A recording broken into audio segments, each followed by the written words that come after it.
Welcome into the Skinny Podcast. It's the weekly Potpourri edition. I'm Richard Skinner, Local12.com digital sports columnist and editor with Rick Brewing. As always, it's presented by Blake, the attorney Mason. We've got a lot to get to on the college football front, the college basketball front, probably mix in some Bengals. He may even have a Reds topic. I don't know. Rick runs the show. I just answer the questions. Rick, how we doing? I'm doing well. Got back from Cleveland State, another late NKU drive back, but a big week of sports topics for us, Skinny. We're going to start with the National College Football Championship game coming up. Notre Dame versus Ohio State at Mercedes-Benz Stadium in Atlanta, 7:30 on Monday night. You can watch it on ESPN. We'll start here. Ohio State is an 8.5-point favorite as of this morning on FanDuel. It was as high as 9.5 at different times. The total is 46.5. Don't give me your pick yet, but what were your thoughts when you saw that spread? That's about what I thought it would be. I think that Michigan game is clearly in the rearview mirror for everybody. Prognosticators, odds makers, Ohio State coaches, Ohio State players, most Ohio State fans, especially if they finish this off. And while I have been impressed with Notre Dame, and once they got the ball rolling after that Northern Illinois loss, they started stacking up impressive win after impressive win. Not against a great schedule, but the way they played was impressive. And I like the way they play. But, yeah, that line felt about right. Honestly, I wasn't so sure it wouldn't get to double digits, and it's obviously going the other way. But you've also got probably a lot of Catholic bettors out there that are putting some money on Notre Dame to sway that line back that way. Well, you have to think with it being over a touchdown, you are going to see a lot of national fan money come in. I don't know about where the sharp people are going to be at, but you would think a lot of fan money is going to come in on Notre Dame being above a touchdown. The general betting public tends to like those big underdogs in games like this. But, Skinny, we haven't had a good championship game in 6 years. Yeah. The last time it was a good one was in 2018. That was that Alabama-Georgia game where Alabama came back and won it 26-23. That was also in Atlanta. The last time the national championship game was in Atlanta like it is this year. Do you think these teams can provide us with a good matchup? I think for a good chunk of it, and again, I'm probably giving my pick away a little bit here. I just think Ohio State's on the mission, and they're just a better team. I don't think it's any simpler than that. And so, yeah, I do. I think Notre Dame's defense will keep them around for a chunk of it, but I just don't think it's good enough to stay within single digits. I just don't. And this is a guy who, remember when the playoffs started, I said, if you gave me $100, I'd put 70 on Ohio State at whatever they were, like, what were they, 5-1, something like that? I think it was 4-1 when we talked about it, maybe. Yeah. And 30 on Notre Dame at like 7-1 or something like that. I'd be ahead, right? So I like both of these teams. I don't want to strain myself for patting us on the back too hard, but we've been pretty dead on the entire playoffs with our picks and kind of what we were hoping might happen, what we expected might happen. I think both of us had said we'd love to see a Notre Dame-Ohio State matchup in the championship, and lo and behold, that's what we have. Which coach changed the narrative about himself more with this run to the championship game? Was it Marcus Freeman or Ryan Day this year? Oh, I think it's Ryan Day. I don't know if there's a narrative about Marcus Freeman yet. I don't think he's been around long enough to have a narrative. I don't know. When they had that early loss to, who was it? Northern Illinois. Northern Illinois. It was ugly. It started getting pretty loud there. Yeah, a little bit, but I just don't know if there's a narrative for him yet. The narrative for Ryan Day is, guy can't beat Michigan, needs to win a national championship, can't do that. And everybody lost their breath after the Michigan loss. Really wanted him fired. It would be really interesting if Ohio State does win on Monday, and it's his first thing he says at his press conference is, "I'm happy for my guys, thrilled for this, and this is the last game I coach for Ohio State. Have a good day." Well, and what if an NFL team comes calling and say, we want Ryan Day to do this for us, we want Ryan Day to do that? It is a fascinating concept to think if he could leave them or if he could be disenchanted with the way the end of the season went with the fan base and the lack of support. I would say actually Marcus Freeman has changed the narrative more, because I think Ryan Day is still the next time he has a bad loss, the fan base will be ready to fire him again. I don't think this is enough goodwill to change how the fans feel about him overall. Yeah, a national championship won't buy you another loss to Michigan probably from the fan base. I really believe that with Ohio State fans and where they're at right now. It almost feels like he kind of got himself into a position after this year's Michigan game where they're just waiting for the next shoe to drop to be like, you're not good enough. They just don't believe him. He reached the point of no return, even though he's done an amazing job with this team in the postseason and is giving them exactly what they wanted. With Marcus Freeman, it felt like there was a little bit of a, did he get the job too soon? Is this job too big for him, especially after that Northern Illinois loss? And now all of a sudden, I don't think there's a bigger name in all of football. I think NFL teams are going to want Marcus Freeman this offseason. I think Notre Dame fans would keep him for the next 2 decades without really questioning anything that happens for a while. I mean, he has really become one of the biggest rising stars in the sport. And I think he's built himself up a lot of real goodwill. And UC fans are going, why did you leave so soon? You could have been our head coach. That's got to be tough to swallow, right? It does. It really does. Because a lot of them believed at the time when he was defensive coordinator that he would be the coach in waiting if it played out that way. And I would say credit to the fan base in that regard. They were right. It just so happened, unfortunately, he went to Notre Dame, and here we are. There was another interesting moment this week during the press conference, or at least I thought it was interesting. Ryan Day made some comments about, he went full college basketball coach on us, Skinny, during March Madness. You know, all the college basketball coaches will always tell you, well, we've been practicing much less. We're keeping the guys off their feet. We're only going 45 minutes of practice now because we want to keep our guys fresh for the right time of year, right? Ryan Day essentially said something along those lines about how he and his staff approached this entire season with the new 12-team format. One, he kind of insinuated that because they knew they could lose a game throughout the year and still make it, in their case they lost 2, that they were able to develop guys more and maybe play more guys throughout the season. Then also, he kind of referenced the fact that they've been smart, especially later in the year, but throughout the year of trying to practice less, their style of play, everything that they were doing was catered towards keeping their guys as fresh as possible for the end of the year. Now, that's an easy narrative to sell right now because they look like the freshest team, the healthiest team. They're playing really good football. I haven't heard any other coaches really talk about this from a football thing, like that they were tracking this throughout the year or trying to make sure that their guys were going to be fresh at the end of the season for this new 12-team playoff where you had to play more games in the postseason. Do you believe that Ryan Day and his staff really did this, or do you think Ryan Day is doing a hell of a spin job here after the fact and kind of giving himself an excuse for why maybe the regular season didn't go as fans wanted? No, I can believe this. It's the Zach Taylor train, for lack of a better term. He wants guys to be fresh. You don't like how he starts seasons. I don't want to relitigate all of that for him because there's a ton of reasons why. We'll do that in the Bengals segment. Give us a minute. Camps, yeah, sure. Yeah. But no, I think if a coach really expected his team to make a long run in this, and I think if you're Ryan Day, you expect your team to make a long run, I think he was probably also factoring in a Big Ten championship game into the mix as well. And so I think you had to factor all of those things into not anymore just that old play 12 games, maybe a 13th, then 2 more. I mean, we're talking 16, 17 games for teams now. That's a long time to be playing.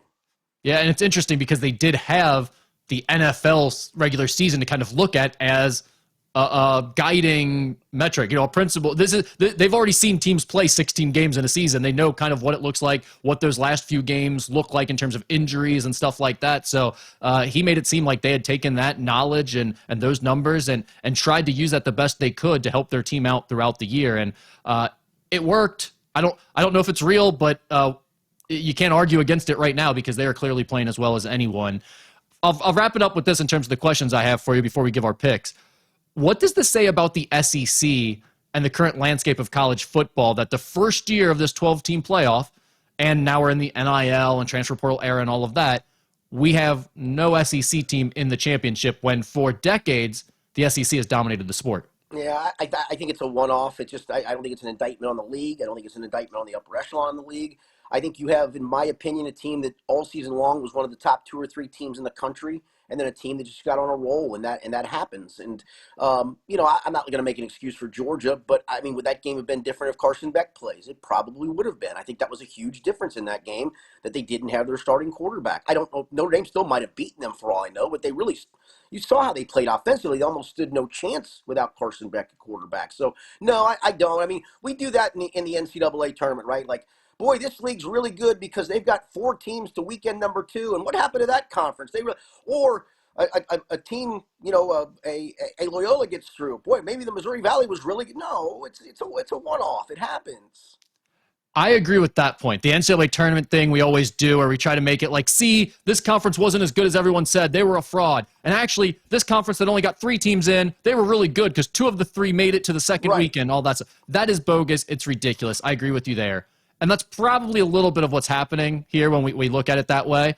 But I would also say I do think the NIL and the transfer portal era has added to the parity simply because a team like Georgia or a team like Alabama now, there's no incentive for these players to go be backups there anymore. Those teams used to not just have the best talent, but they were keeping the talent away from everybody else because they had second stringers that were better than yours and third stringers that might be better than your guys because they were able to stack that depth. Now, when those second and third stringers can go somewhere else and earn big dollars, you all of a sudden don't have that same depth. So an injury impacts you way more if you're in the SEC now. Or a guy that didn't play as well as you thought he was going to before the season, well, now you don't have that backup who might be just as good or better right behind him, sub in for him. I do think there is a lack of depth in the SEC compared to where it's been the past few decades that has added to some of the parity. Well, I mean, use George as an example, and I know he didn't play very well for Kentucky, but he also got to live in daylights beaten out of him to the point where he actually quit football. He's not going to play anymore. I mean, Brock Vandagriff probably would have started in the national championship game if he doesn't transfer to Kentucky. That's probably an upgrade over the kid who did start. And again, I'm saying this, by all means, Brock did not play great for Kentucky, but he also started quarterback in the SEC, so you would have had a guy of that caliber as your backup. To your point, you didn't. He was playing for somebody else for more money. Yeah, and I think also the new playoff system where you have 12 teams and more teams have a chance, it creates a situation where kids are more willing to go to other schools too. In the past, when it's like, hey, there's only 4 teams that can get in, and look, 2 or 3 of these teams seem to go every year, well, you're going to go to one of those 2 or 3 teams, right? But now when you feel like you got a chance no matter where you go, if you're at a high major school, a big-time program, I think that adds to the parity as well when these kids are making recruiting decisions. I mean, listen, I want to see good football, but I was getting Clemson, Alabama, Georgia fatigue. I mean, of course, yeah, and I know people are going to say, well, you can get Ohio State fatigue too because they've done it a bunch. They've gone to these things a bunch of times, maybe, but it felt like every year it was down to 1 or 2 or 3 teams, and now to your point, I don't think it is. Even though I say that, saying Ohio State all season long felt like it had the best team in the country. Before the season, everyone was saying, like, it's national championship or bust for this Ohio State team. They're clearly the most talented team. And lo and behold, it turned out that way. But yeah, I just think in general, the way the sport is going, there's only going to be more parity. And remember, a lot of people said, oh, you're going to let them pay players now? Well, you're never going to beat Alabama or Georgia. It's never going to happen if they're allowed to pay players. Well, it turns out, guess what? They already were paying players, and it was just restricting other people from getting access to those same players. Because the bucket of money isn't ad infinitum. It's just not. I mean, the bucket of money for every school, certain schools top out at bigger buckets than others. But even if you have that bigger bucket, guess what? You're probably paying top-end players more. Not more players. You're paying top players more. And so those other teams still can pay for players. Yeah. So overall, I mean, there's a lot to be worked out here with the transfer portal and NIL and all that stuff. It's turned college athletics into a bit of a disaster, but strictly speaking, from a college football parity standpoint, it's added to it. It hasn't made the sport worse from that perspective. I don't think that's arguable right now. So let's get into our picks, Skinny. First of all, last week's semifinals, we only had one difference in our picks. That was the total in that Ohio State game, I believe. And I got it. So I was 3-1. You were 2-2. I'm 69-55 overall. You are 68-56. So with that being said, I'll give my pick first. All right. You can decide what to do with your pick after that. I'm going with Ohio State 31, Notre Dame 17. So Ohio State and the over for me. Oh, man, that's literally the number. What's the total? The total is 46.5. All right, just to be different, I'm going to go Ohio State 30-14. All right, 30-14, Ohio State, and the under for Skinny to potentially force a tie in our pick'em here to end the year. We'll see how it turns out. Any other final thoughts on the national championship game, Skinny? I'm really looking forward to this one. I am too. And listen, I think it'll be a game for a good chunk. I just think Ohio State's just a better team, and eventually Notre Dame just won't get enough offense to stay around in the second half. Yeah, it was an awesome college football season. I thought it was too. I really enjoyed talking about it all year with you. We had a lot of good conversations, and I know, like I said, the college athletics in general feels like it's falling apart in a lot of ways, but college football produced another wonderful season this year. No doubt, no question. All right, let's get into some Bengals talk. The news about the defensive coordinator job had been pretty slow mostly since it was announced that Lou Anarumo was let go. So far, they've interviewed New England Patriots defensive coordinator DeMarcus Covington, along with Las Vegas Raiders defensive coordinator Patrick Graham, at least that we know of. Dre Harris of Sports Illustrated reported on Thursday, today as we're recording this, that the Bengals are actually down to Patrick Graham and Notre Dame defensive coordinator Al Golden. who obviously is a bit tied up at the moment trying to coach in the national championship game. Harris also says he considers Golden to be the favorite for the job and believes that's who gets the nod.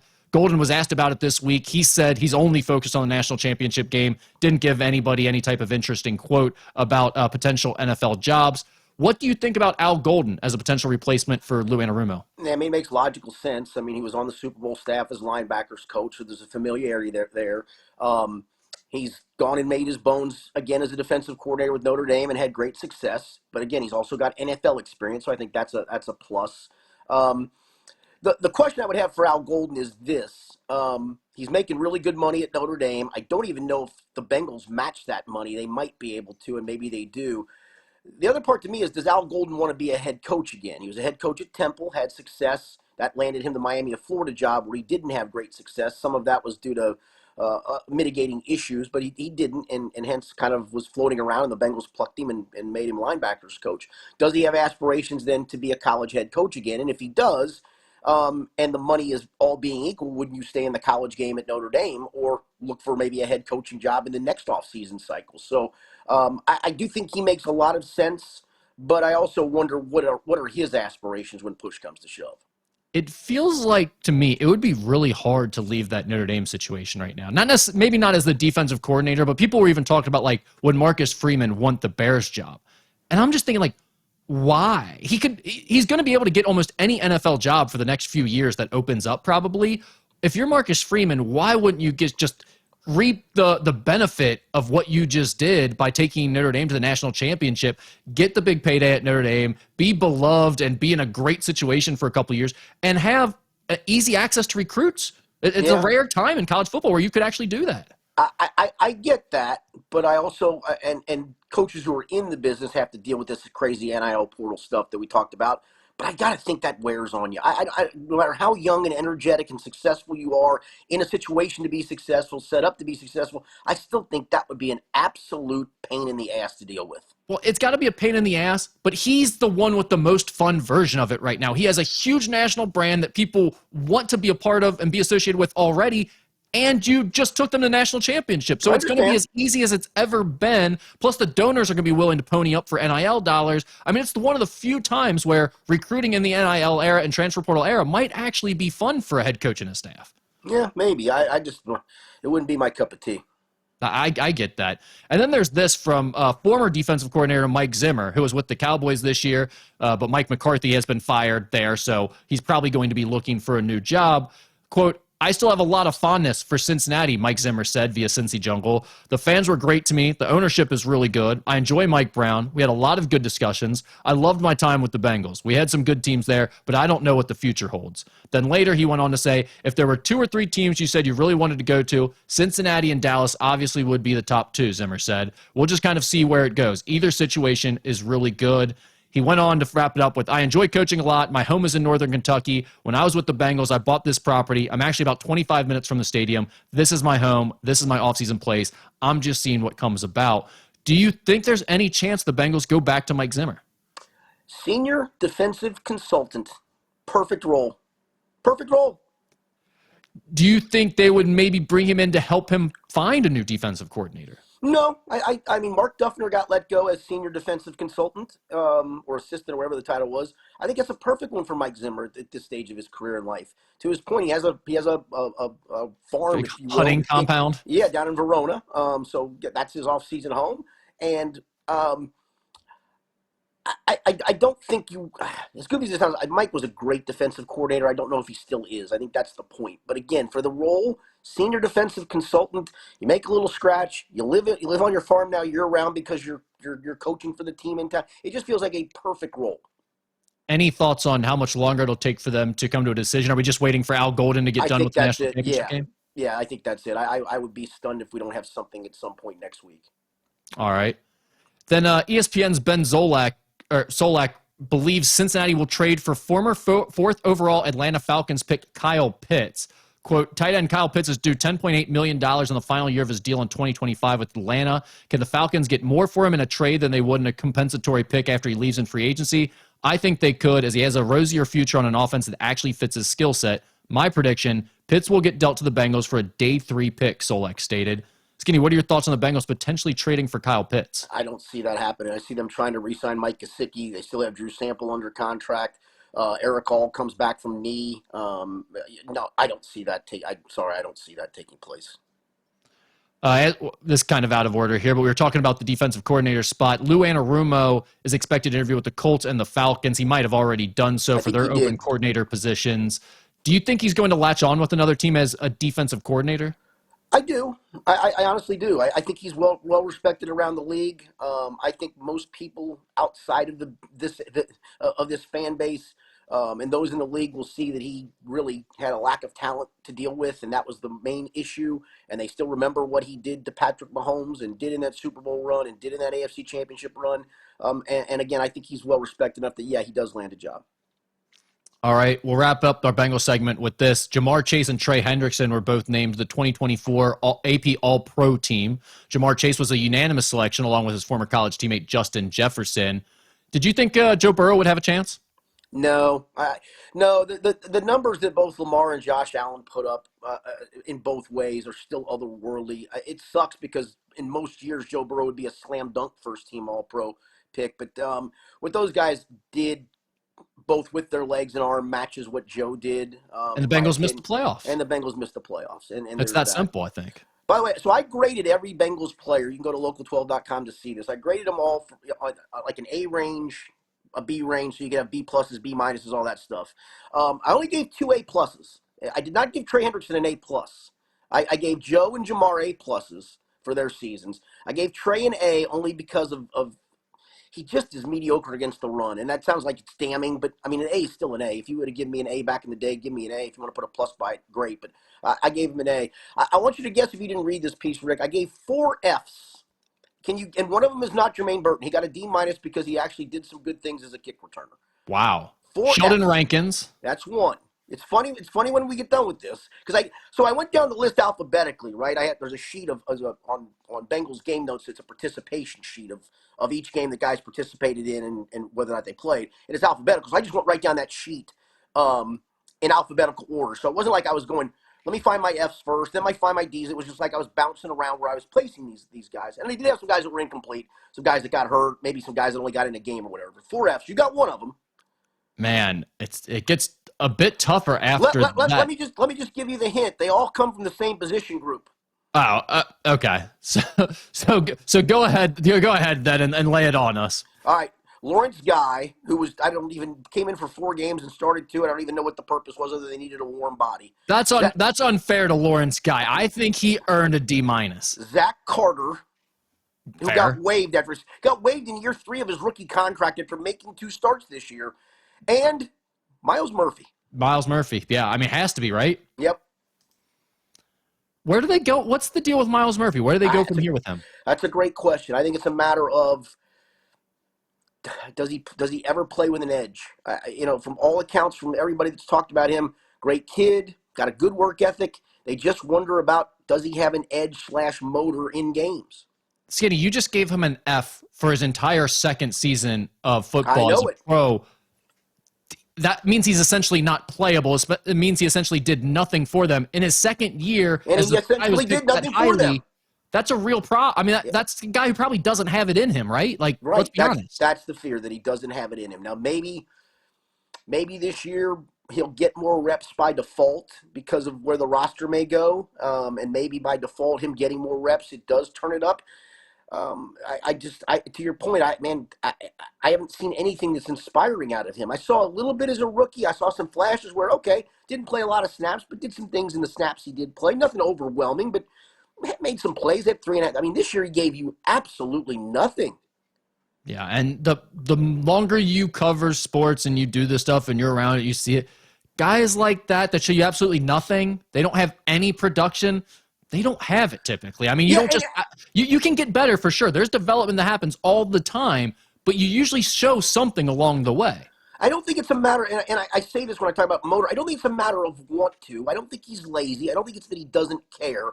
I think he has all those. It's just, I don't think he knows how to rev it up. I just don't. And I don't know what it will take to do that. That's a skill, by the way. I mean, we don't talk about it like that. We act like, if guys either play hard or they're lazy, but Right. having a high motor, being aggressive and physical, that is a skill that certain guys have at a higher level than others. And sounds like he might be one who really lacks there. All right, let's switch gears to college basketball, unless you have anything else on the Nope. NFL and Bengals. All right. Nope. We'll start with number 8 Kentucky, who beat number 11 Texas A&M 81-69 at Rupp this week. The Wildcats host number 4 Alabama on Saturday at noon, which it's just crazy. The SEC schedule, not to harp on it again, but it feels like every week we're talking about massive matchups that Kentucky is playing in. Skinny, the big thing about this win, aside from the fact that Kentucky gets another big win, which is really going to start mattering when we talk about seeding and tiebreakers and everything with how top heavy the SEC is this year. Kentucky is really setting themselves up well by beating some of the top teams in the conference. Well, but you skipped the game too. The Saturday win at Mississippi State was a big win. Oh, yeah. I mean, yeah, that's right. We didn't even talk about that from last week yet. They just keep winning these big ones. And Jackson Robinson, Skinny, in both those games really stood out to me because he was a guy that I was a little bit concerned about, especially in the big moments when we've talked about Kentucky needs someone offensively to step up more. Man, 22 points and 8 rebounds with 5 threes against Texas A&M, 27 points on 7 of 10 shooting from deep against Mississippi State. That's exactly the type of performances they were looking for out of Jackson Robinson. Yeah, and I think we talked about it in the last podcast of somebody has to be that guy, and he was supposed to be that guy. I mean, we even said maybe he just doesn't have that in him to be that guy. That's why he was a 6th man at BYU. But the last 2 games, he certainly proved to be that guy. And you don't need him to be it every night, but you need him to be it in some big moments to carry you to the big wins like they just had. I mean, I'll be honest with you, Rick, and I don't say this lightly. Does anybody have better wins than Kentucky? I don't think there's any way anyone has a better resume in terms of big wins than Kentucky. And we keep talking about how the losses are going to come in the SEC. And they will. I mean, they lost to Georgia. I get that. But yeah, right now, they're beating the top teams in the conference. That's pretty impressive. I mean, you think about a win over Duke, a win over Gonzaga, a win over Louisville, a win over Florida, and now Mississippi State and Texas A&M. Skinny, they haven't lost any of the big games yet. Yeah, and if you beat Alabama, this like whether it's at home or not. I mean, you beat them. That's even another one to add to the resume list. It is a very impressive resume at the moment. Yeah, it really is.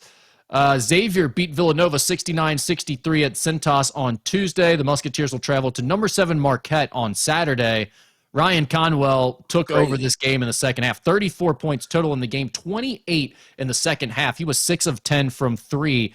Kind of a similar situation for Xavier as we just talked about with Kentucky, Skinny. I mean, Xavier was really reeling. They had lost those games consecutively. The St. John's game, the second half of that one was ugly. We talked about that already. They really needed not only a bounce-back performance in terms of wins, but they needed somebody to step up and carry them on the offensive end. And Ryan Conwell really did that when they needed it most against Villanova. All right, so I'm going to ask you this question because I looked at the schedule after this. 4 more games, I believe, this month for Xavier, and all 4 are tough ones. Can you steal one out of those 4? And if so, I think it sets you up for a 4th or 5th place finish in the league based on the schedule from February on to the end of the regular season.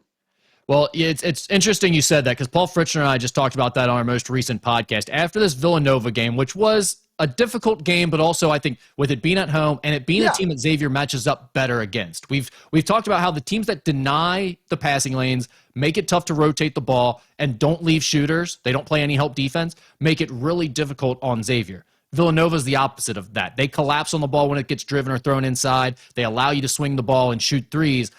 Xavier performed well against them. So I still want to see it against some of the other teams in the conference that play a different style, but it was a nice bounce back win. And now, I mean, you have at Marquette, at St. John's, home against UConn, and at Creighton as your next 4 games. Those are all brutal. We've already seen Marquette and St. John's are very difficult matchups for Xavier. I think UConn actually is the best matchup out of those 4 games. And it's at home. And it's at home, so you think maybe there's a chance there. Creighton, we'll see how it goes. I don't imagine that's going to be a very good matchup for Xavier, and it's at Creighton, which is a very difficult place to play. But then after that, Skinny, the last 9 games of the schedule, I know it. 8 of those games Xavier is going to be favored to win, according to KenPom. Yeah, I gave him 7-2 just on a cursory look through it thing just because of it's a road game here, whatever. But I could certainly see an 8-1 finish for this team. I don't think it's going to be enough to get you because those are not going to be great wins from a resume standpoint. But I do think it gives you at least a fighting chance to have a good seed for the conference tournament.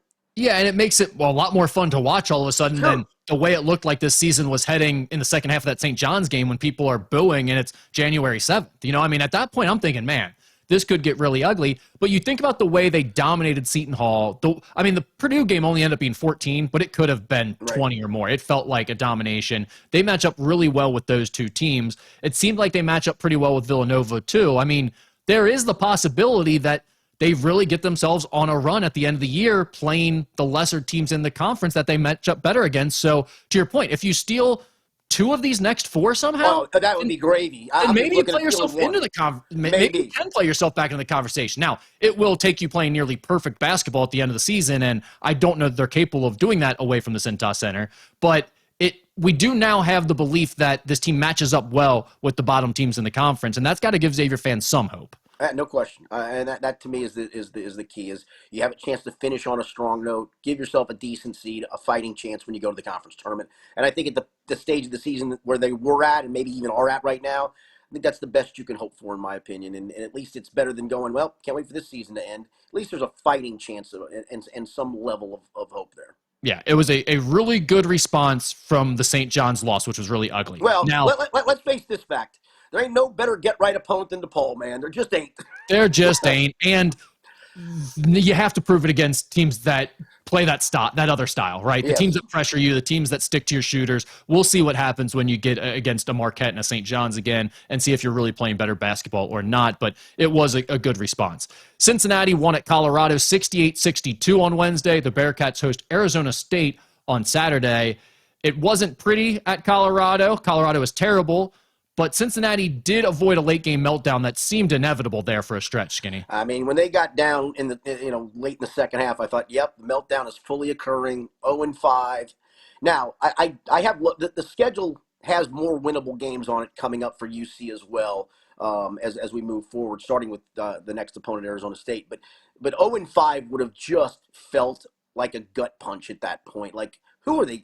Yeah, they're going to win a couple of games here and there, but listen, that was a huge win for so many reasons. A, they needed one desperately. B, they get one on the road, and anytime you win in a league on the road, that's a big deal to me. So yeah, it wasn't pretty. They still have issues, but they found a way to win, and credit to them for that, because then it does set you up for winnable games here and probably a chance to fight your way back into the tournament.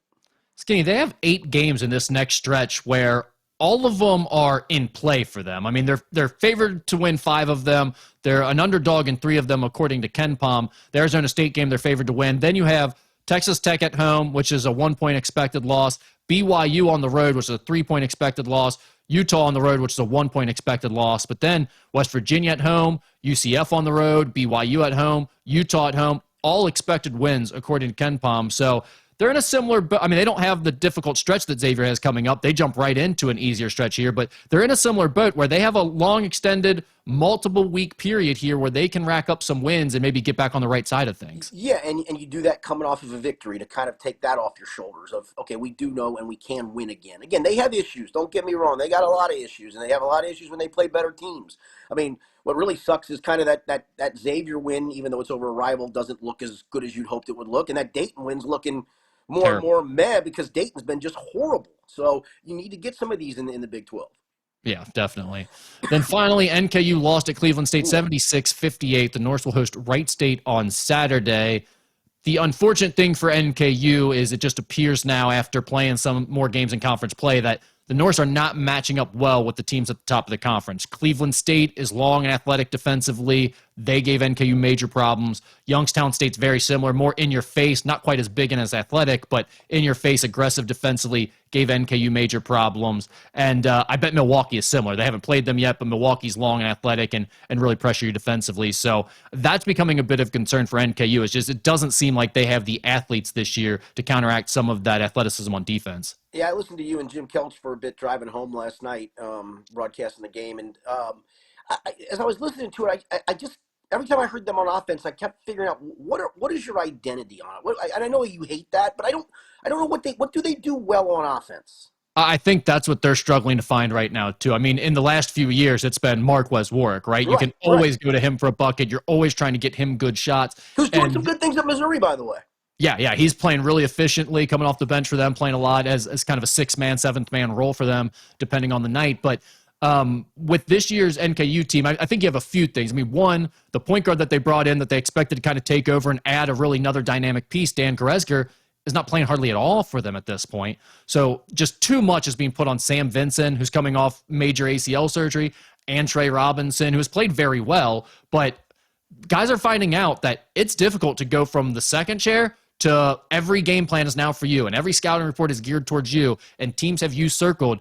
It's easy to look at Marquez Warwick and be like, oh, Marquez had a rough night. They were able to swallow him up. He couldn't get himself open when you're the second or third guy. But when you become the Marquez Warwick role, all of a sudden it's like, damn, it's hard to get shots off when everybody's trying to guard me and I have everybody's best defenders. So I think they're going through a little bit of that. And to your point, that it just doesn't seem like they've been able to latch on to one thing that works consistently for them, especially on the offensive end. It's kind of a different guy every night for them, or a different thing that's working. And maybe they've done this. Has he put the ball in Sam Vincent's hands more? Yeah, he's playing the point guard spot. Yeah, I like that decision, actually. You have to on this team. I mean, with the lack of Dan Goretzka, the only other option at point guard right now is really Josh Dilling, another Division II transfer who has basically zero athleticism. I mean, he's a very skilled player, a very smart player, but zero athleticism. And he's done an okay job against some of these teams that pressure and trap, but Sam Vincent has really had to shoulder a lot of the load handling the basketball this year. Yeah, that's tough. Yeah, and the one thing I will say from a positive perspective, Keena Tijere looked really good with a double-double in this game. I do think as he's started to pick up his play, that gives NKU a little bit more help in conference play because most teams just don't have a guy with his length and athleticism. So where do you think they eventually settle for from a seed standpoint in the league? I think they're really going to be battling it out for that fourth seed. You get the top four seeds all get the bye and the home game. The fifth seed gets a bye but doesn't get to play a home game in the first round of the conference tournament. So that's going to be interesting. Can they get into one of those top five seeds? I think definitely they can. But can they slide into one of the top four? That seems to be what they're going to be battling it out for. They're right in the middle of the pack right now. Yeah. All right, that's all we got unless you have any other thoughts on college basketball. Do you want to go to some Ask Skinny Anything? Let's do it. All right. With Joey Votto retired, does Skinny think Votto would make a better coach or broadcaster? I think he'd make a better broadcaster. I do think obviously he's very clinical, right? Almost to the point where he sometimes tinkered himself into weird stances and weird situations. But it's the old thing of, while I do think he'd be very analytical, I think he would be willing to crunch the tape with guys and figure things out to help guys. Sometimes guys are just so good that they can't coach it. That you may think they can, but they just can't because they knew what they could do, but they're not sure what you can do and why can't you do it. And from a broadcaster standpoint, I think he's got just enough of a sense of humor to make it work. I think that's right. I also wonder, because he is a little quirky and has some oddities to him, would he be able to get through to players? Like, right. Would young players really latch on to him? I don't know. And maybe he could almost become like this. I could see Joey Votto going completely down the out there, off the beaten path track where he becomes like a Bill Walton roving instructor where he comes in, he like whispers to bats and stuff and teaches you like all the old school tricks of the trade to be good to your equipment and things like that and gets guys in the right mindset. He's just a happy-go-lucky guy around training, so spring training or something. That's more like the role I see Joey fitting in and people like latching on to more so than the serious coach Joey Votto. I mean, I will say I think it was hard for him to finally take the uniform off. I think he played literally to the last drop of his talent and body would allow him to. And maybe he is a guy that just loves the uniform and wants to be a part of that. But I think he'd be a better broadcaster than he would a coach. As a former employee of the Enquirer who used to cover NKU, why do you think there's zero coverage of NKU basketball now? Honestly, I mean, I think it's just an interest level thing. I mean, there's not enough staff, and B, if it's a lot of things. If you write stories and nobody's clicking on them, why do you keep going and write stories? I'm sorry for that. I'm sorry if that's the case. Just because you're in the market doesn't mean you deserve coverage, and I've learned that the hard way in the web business. And because I get people asking me, why don't you put this up? Well, we have before, and nobody clicked on it, so why are we wasting our time on it? What's your opinion of that? Because you worked at the Enquirer as well. I mean, again, and you're in the web. I mean, are you going to write a story on Xavier women's basketball for your website if nobody clicks on it? No, but I don't. But I won't go to Xavier's women's basketball team at the end of the year if they make the NCAA tournament, and then be like, "I need you guys to do this for me. I need No, stories. I need this and that." that's a fair part. Like, But let me just tell you this too. This is my pet peeve with sports information departments. You know, no offense, people are usually going to read, if you're an off the beaten path team, the story that you have to sell the media to go write and I cover. agree with that. Not the typical just, hey, we're playing basketball and we're winning some games. Sorry, I wish people cared. They just don't. I mean, I would ask this then: why do more people not go to NKU games? I think that's all fair. But I would also say, if you're the paper of record in your city and there's a Division One team, I think putting the fact that they have a game today is the bare minimum. You can do that. You can find a way to do that. It's not too hard to put in. You've got all the other teams. You've got Miami of Ohio. You've got Wright State. You can put in an NKU is playing today thing with your. I mean, that's what we're talking about here. We're talking about like they're just completely ignored, I think, is the problem NKU people have with it.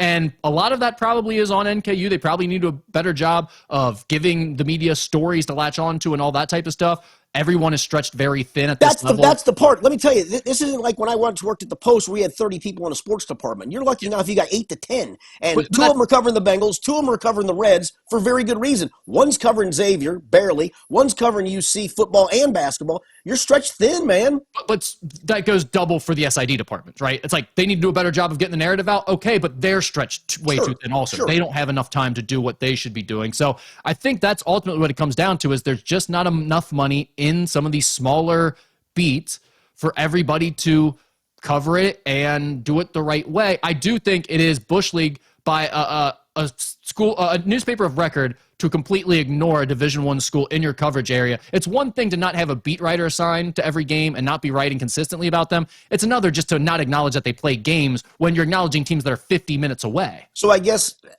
I'd ask you this from an acknowledgement standpoint. Do you know how many emails I get from NKU Sports Information on their game recaps? No, I have no idea. 0. I used to. Did they stop doing that? And if so, that's on them. Yeah, well, I mean, and that's another conversation that probably needs to be had. Because I go to this. Listen, if it helps you research that, you don't need an email to be sent to you to tell you that there's a game for a Division I school in your coverage area. That's a very simple thing. Understood. That the Empire can easily do if they cared at all about the job they're doing. I go back to this, Rick. Again, if there's not enough interest, why waste your time? And if the school doesn't have enough interest to help you out in that regard, why waste your time? You got a schedule. You can put the game in there.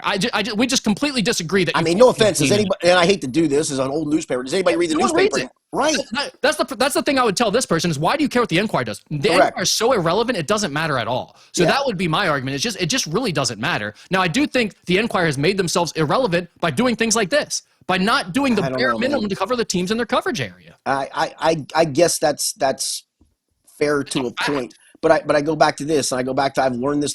Then listen, back in the old newspaper days, I thought you should do that. We don't know who read what because everybody had the paper, so you just assume they read everything. And maybe they didn't. Now, Rick, I've learned there's stuff you put up, people just don't read it, so why bother? Well, that is true, and there's something to be said for that. But it's also exactly how you end up with a soulless, completely non-local corporation like the Enquirer that no one cares about anymore. Because sometimes it's not about the clicks and the money. It is just about being part of the community and letting people know that you're the place to go to for the local news and the things that happen in their community. It's not always an ROI positive move. But you can't do everything down to dollars and cents. You just can't. Hang on. I'm going to shut this down for a second because here's why.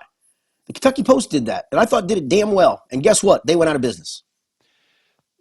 Yeah, but look, you cannot run a hyper-local news organization as a giant conglomeration like Gannett does, right? It's just not going to work with their business model. Sure, so they'll eventually go out of business doing what they're doing. I think after that, we will have hyper-local news organizations start back up. I do think we'll see people do that. I will say you have NKY Tribune, which does a fabulous job. You have Link NKY, which does a fabulous job. They cover them some. They cover them enough, in my opinion. Maybe they could cover them more. I don't know. But they cover them. And listen, there is web. You can get to their website as easily as you can get to Cincinnati.com's website. Yeah, that is to me the biggest point here is that quit worrying about what the Enquirer is doing. Like nobody else cares about the Enquirer, so I wouldn't worry about it either. All right, below 0 wind chill or above 100 heat index, what are you taking? Give me the second any day of the week. I love the heat. I used to love playing softball tournaments in the heat. I'm a nut with that stuff. I'm the one that traipsing around Disney World. I didn't mind going in July. My family decided they wanted to start doing it in May, so we did it in May last year. It was equally as hot, and they were wilting, and the old man was trudging for. I love the heat. I cannot stand the cold, Rick. I hate everything about the cold. I will say it was weird. So last week when we had a little snow and I had to shovel my way out of the driveway, I got myself bundled up to the point where I was surprised at how comfortable I was. Like it was cold, but it didn't bother me because I guess I had layered up perfectly and had just the right gloves on or whatever. But I just hate having to do that. I love everything about it. I'll sit outside in 90 degrees and 80% humidity. I don't like it sometimes. The humidity gets to you a little bit, but I'll do it. Yeah, I do not. I mean, I'm a sweater. I'm a major league sweater. So I do not like the 100-degree plus temps when it gets sweltering and you feel like you're wearing a sweater of humidity when you go outside in Cincinnati. Not a fan of that, but I'll take it any day of the week over below zero wind chill. I mean, when we were getting out of the car last night on our way back from Cleveland at a gas station and it's like -5 wind chill, it felt like everything inside my body was rupturing. It actually hurt. I just it's terrible. I'm totally with you on that. So last night we had a tournament game down at Dayton High School, and you've been down there before. You don't park totally close to the gym. There's a little bit of a walk. Yeah. And I remember coming around the corner of the school and just getting hit in the face with the wind. And I didn't even have a very long walk, maybe another 3-minute walk to my car at most. And I couldn't wait to get in that damn car. I get it. I'm right there with you. The college football playoff semifinals experienced a 17% drop in television ratings with the new 12-team format. Do you guys still think this format is better? I do, and I'm trying to wonder why that was. Was it because you played them during the week? Did that affect it? I don't know. That's a good question. I think it's pretty clearly because it used to be on New Year's Eve, and everyone would plan their entire holiday around watching those games. Now, the one thing I will say is interesting is we did have terrible storms across a major part of our country during this year's semifinals. So you would have thought a lot of people would have been snowed in, ready to watch football. I'm not sure what happened there, to be honest, but I think a lot of it has to be due to the fact that it's no longer on New Year's Eve where everybody is expecting to post up all day and watch football. Yeah, I think, believe it or not, I think I read somewhere the NFL had a ratings drop year over year, I believe. Not a big one, but I had a slight one. There's two things that I'd say about this. One, I never cared all about ratings. I don't understand why fans get so worked up about what the ratings of something are or aren't. It's like, who cares? I was like, they don't affect it. Yeah, right. That's a good point. Maybe they feel like if the ratings are bad, they'll just go away and you won't be able to watch them at all. I guess, maybe. But the other thing I would say is, like with streaming and cord cutting and bars and everything else that's going on in the current media landscape, I'm not sure. First of all, Nielsen was always a silly way to track this stuff to begin with. And now with streaming and everything else going on, I don't know that I really believe anything they say when it comes to putting out these numbers in terms of the viewership. Probably true. Yeah. All right, well, we'll wrap it up with this. I don't know if you saw this yet, Skinny. Yesterday in the evening, it was the NCAA put out a release that said the secret scrimmage era is coming to a close in college basketball. No! There will no longer be any secret scrimmages. You can schedule exhibitions against whoever you want at any level of the sport. You don't need a waiver. You don't have to put the money towards a charity. You can just pocket it, maybe use it towards NIL or something like that potentially. So there's a lot of incentive for teams now to play bigger exhibition games. The box scores will be available for all scrimmages. Media can cover them. So for one last time, Skimmy, will you please give us the creepy secret scrimmage voice and tell us your thoughts on them going away? No more secret scrimmage. They are no more. No more secret scrimmage. Can I just use 2 words here? Common sense. I mean, this is such a common sense issue. The one thing I hope that doesn't happen, I do hope this. I'd like to see teams play one tough exhibition. I still think it's pretty cool when they do schedule the NAIA team or the Division II team or the Division III team. I do think there's something cool to that. I think you'll still get that. And not only that, I think you might get Kentucky plays Transy, and then maybe they'll play, I don't know, EKU or NKU or something for the other one. Maybe they'll play another local Division I team. Yeah, that has I like that. Or maybe they'll play Indiana. Right. If they won't schedule another regular season, maybe those two will just schedule a huge NIL game or something and play for that in the preseason. This opens up a whole new world in college basketball. And a sport that needs more juice, especially at the beginning of the season, and needs more buzz and people talking about it, why wouldn't you create incentives for teams to create big matchups in the preseason? And then your fan base can overreact, good or bad. Absolutely. Why they're already doing it to a tweet from Jeff Goodman or John Rothstein that says so and so beat so and so by 6 points in a In the secret scrimmage that they secret played 17 quarters in. scrimmage. They played a secret scrimmage. Good It's Lord. beautiful. Thank God for common sense, Rick. And that's all we got. All right. Good enough. Appreciate it. Thanks for the questions as always. We'll be back next week with maybe a Bengals defensive coordinator hire or inching closer towards one. We'll have a national champion crowned in college football. We'll probably get a little NFL playoff talk mixed into it because we'll be towards the NFC and AFC championship games and much, much more college basketball. For Rick Brewing, I'm Richard Skinner. It's been the Skinny Podcast, the weekly potpourri edition presented by Blake, the Attorney Maislin.